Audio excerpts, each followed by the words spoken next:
few minutes into the session, we pick up pocket fours in the cutoff. I raise to 30. The button, who's a vlog watcher named Jason, 3 bets to 100. Okay, Jason, let's see what you got. I call for the sole purpose of set mining. We're heads up. The flop comes Jack 10-7 rainbow. We completely brick it and are done with the hand as soon as the button breathes on it. The opponent ends up checking back. Uh-oh. I see an opening to get him. This board actually smashes my typical 3-bet calling range. I could potentially have a straight, sets, top 2 pair, and top pair, top kicker hands. Once the button checks back, I imagine he's not going to have better than 1 pair very often, but it'd be a scary board for him even if he has aces, kings, or queens. The turn is the 9 of diamonds, which is even better for my range. There are 4 to the straight out there. I should have a lot more 8s than the opponent. He should be 3-betting with almost none. Here's a look at what Upswing says you're supposed to 3-bet with when you're the button and you're facing a pre-flop raise from the cutoff. You can see that there are no pure 3-bets with any hands containing an 8, and you can either 3-bet or fold Jack 8 suited and 8-6 suited. King Queen suited you can raise or fold too. Also, King Queen offsuit and pocket 9s are calls, so theoretically, I'm going to have way more of those very strong hands than the button will. It just seems like a good spot to try and steal it from my opponent. I want to make this decision easy for him. I bet 250. Just relax and let go of your cards. It's too early for him to do that. The button calls. Maybe he has an overpair or a flush draw or ace king or ace queen and wants to stick around for at least one more street. The river is another 7. All the hands that I just mentioned that my opponent could have are not going to like that card. I'm beating a lot of those holdings, but just in case he checked back the flop with aces, kings, or queens, I overbet once more and I make it 800. It's a huge bluff, it's risky, but it should work out a giant percentage of the time. I just hope that I'm not up against pocket jacks. That's my main concern. I only have 350 behind, so I should get jammed on or called almost immediately if the opponent has a full house or a straight. That doesn't happen. I'm relieved.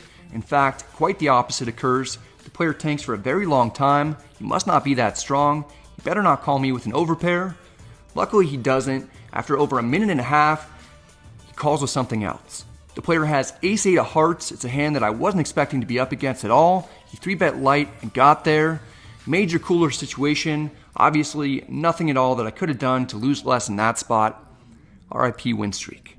We're stuck a cool 1150 right off the bat, but we're playing flawless poker. I've got pocket 10s in the small blind. It's a straddle pot. The button raises to 60.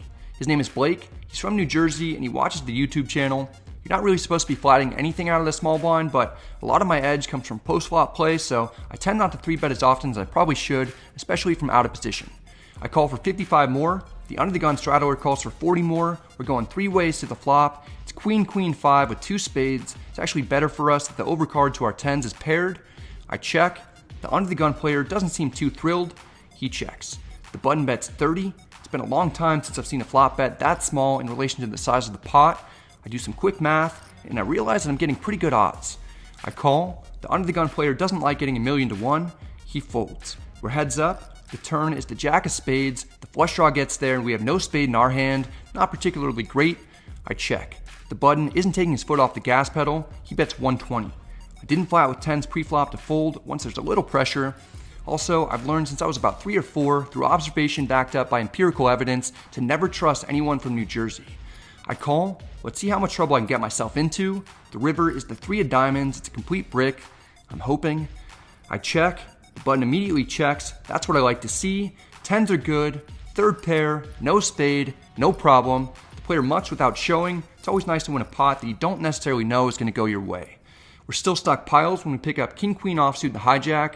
Jersey boy raises to 30. I want to play this hand, but don't want to flat and let others come in behind me for cheap. I 3-bet to 100, even though in general it should be a call or a fold. I'm stuck. What do you expect? The button calls the 100. This is the dude who got in against me with king jack offsuit. The big blind flats the 100 as well. This is the guy who beat me in the previous vlog when he rivered a deuce to make deuces full of 4s. That's right, I have multiple people in this hand who I have to get revenge against. The initial pre-flop raiser is getting great odds. He calls for 70 more. My plan to keep the field narrow didn't work out at all. We're going 4 ways to the flop. It's ace queen 3 rainbow. We have middle pair and a backdoor straight draw. Not that exciting, but if you look at the hands that I was supposed to be 3-betting with in the hijack, that range absolutely smashes this flop. I can have sets, ace queen, and ace king. You can say that these opponents called a 3-bet and should have a lot of strong hands too. Sure, but they probably would have 4-bet aces or ace king, and since I have a queen, there's only one possible combo of pocket queens available and a reduced amount of ace queen combinations that I have to be worried about. There's some chance that people would fold ace queen offsuit anyway, rather than cold call with it. The big blind and middle position player check. Because I should have crushed this flop, I don't need to bet much to get others to fold. I make it 150. I imagine that I'll be up against low and medium pocket pairs that were set mining fairly often that'll have to auto fold if they bricked. The plan goes pretty smoothly. The button folds, followed by the big blind. We just need Frankie Valli in the Four Seasons to fold. He was the initial pre-flop raiser and then was getting insane odds to call after I 3-bet and the other two players cold called. For that reason, he could have all kinds of aces in his range, including plenty that are weak. After some careful thought, he makes the call. He doesn't seem too thrilled though. The turn is the 6 of clubs. It shouldn't have improved the opponent unless he happens to have ace-6 suited. He checks. I 3-bet pre-flop and bet into 3 others. That shows a ton of strength. I'm going to stick to my story that I've got at least top pair, top kicker, if not 2 pair or a set. How much would I bet if I was really going for value? I settle on 320. It's going to look like I want to get called. The player not only has to be concerned about this bet, but will really have to be worried that I may bet much larger on the river if he decides to stick around. It could get costly for him if he has a 1-pair hand. As long as I'm not up against pocket 3s, ace-queen, or ace-6 suited, I should be able to get this one through. I thought there was a good chance that the pocket 4s bluff would work out too, and that one obviously did not. Finally, the opponent folds. We run an elaborate play that I don't recommend trying yourself. At least our story was believable. I did have 1 queen. Today has been a wild ride. I've come back big, and I'm only stuck 300 now. Here I've got ace-jack suited in the small blind. Blake opens on the button to 30. Historically, he has not done well in the vlog so far. He's been caught bluffing and just got bluffed. I probably made some extra money flatting with pocket 10s in a similar spot against this opponent earlier. I flat again with another strong hand that's typically a 3-bet to see if I can make some more here too. The dealer puts out king 5-5 with 2 spades. We've got the flush draw with 1 over and a backdoor straight draw.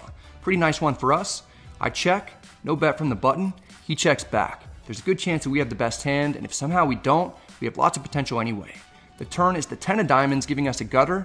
I bet 60 to either win the pot immediately or build it up in case I get called and I'm able to improve on the river. I'll frequently win without much pushback. Not this time. The button raises to 250. I make almost a pot-sized bet and the opponent more than 4x's it. Very odd. Did he just flop a boat or quads? Did he turn a boat? If he's that strong, why would he make it so much? There are a ton of straight and flush draw possibilities out there now. Generally, you don't want to be making calls with drawing hands when boards are paired. I could be drawing dead. Seems a lot more likely that I'm up against a worse draw, and I might actually be ahead. I call for 190 more. We may need some help. The river is the 8 of hearts. We don't get it. I check. I still could be good. The button bet's 420.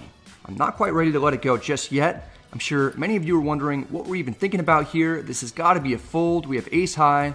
Just that every draw missed. I'm either up against something incredibly strong like a boat or complete air. Both seem equally probable to me, especially considering the fact that I caught this player bluffing earlier and I beat him right after in the 3-bet pot with king queen. Maybe after me to finally get a win on the vlog. And he does. I make the light call. Blake gets the absolute maximum from me with 5-4 offsuit. He actually had it and builds back some credibility for the entire state of New Jersey. Good for him. I went with a read that didn't work out and I paid dearly for it. All of a sudden we're down 1,300 and that doctor's appointment is creeping up on us. Here I'm dealt pocket queens in the big blind. Under the gun +1 opens to 40. This is the player who 4-bet jammed and beat me earlier with king jack offsuit. Wouldn't be making it more. I 3-bet to 160. The player has 985 total. I wouldn't mind getting it all in now for that price. Instead, the player flats, so we're going heads up to the flop. It's 977 rainbow. I'm glad that there are no overcards. We didn't get 4-bets, so we can rule out being up against aces or kings. I down bet to 130. Might be able to keep his ace high hands in or potentially get raised by jacks or 10s. If the opponent outflopped us, that's just bad luck. I already have my mind made up for how to proceed with this hand. Cool. The player overbet jams for 825 total. Let's see if I can get the Bradley dollars back that he's been harboring. We agree to run it once. It's going to be all or nothing for us. The turn is another 9. I hope that we're not up against some random 9 that just made a boat. The river is a 10. It's a terrible card because 2 of the most likely hands that we're up against that we were beating are pocket jacks and pocket 10s. Now the only hand that we're beating that would jam for value is jacks, better known around here as jiggities. And that's what we're up against. We win a huge all-in pot at the buzzer to turn a huge loss on the day after not playing disciplined into a small and manageable one. Feels like a win. We get a count just to confirm that I've got the player covered before a huge pile of chips comes our direction. Today wasn't pretty by any means, but we get out with a few small bumps and bruises rather than broken bones.